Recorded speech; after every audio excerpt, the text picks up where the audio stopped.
చెప్పండి అన్న. Back to back సినిమాలు రావడం కాదు, ఆ సినిమాల్లో డాన్స్తో ఇరగదీస్తున్నారు. సో ఈ సినిమాలో ఒక పాట, మళ్ళీ ప్రేమ అంటేలో ఒక మంచి డాన్స్ మూమెంట్. సో ఏంటి అసలు ఆ చేంజ్ ఓవర్ దర్శిలో కొత్తగా కనబడుతుంది. అది పూర్తి credit I will definitely give to, అంటే ఈ సినిమాకి పర్సనల్గా చెప్పాలంటే మా డైరెక్టర్ ఇట్లా ఒక కమర్షియల్ నంబర్ ఒకటి చేద్దాము ఇట్లా అని అంటే ఎమ్మటే వాసు గారు కూడా లేదు మనం కొంచెం గ్రాండ్ స్టైల్ అదేదో ఒక దుబాయ్లో సెటప్ వేసినట్టు ఉండాలి అట్లా అనుకొని దానికి తగ్గట్టుగా ధ్రువన్. నాకు చాలా టైం పట్టింది యాక్చువల్లీ. లక్కీగా నాకు ప్రాక్టీసింగ్ డేస్ ఎక్కువ దొరికినాయి కాబట్టి I could do comfortably. So ఈ చేంజ్ ఓవర్, ఈ ట్రాన్సిషన్ ఏంటంటే it's purely their demand. Because నేను ఎప్పుడు డాన్స్ అన్నా కూడా అబ్బా మళ్ళా డ్యాన్స్ అని అనుకునే ఇది.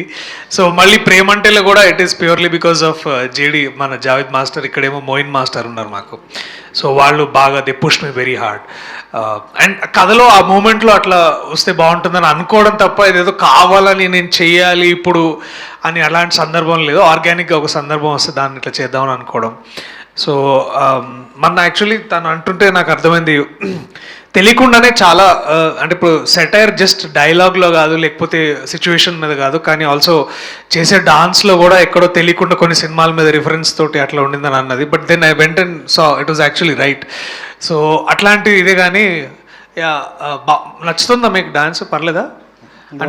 అంటే కొంతమంది నీకు అవసరమా డాన్స్ ఇప్పుడు అని అంటుంటే, so I wanted to ask.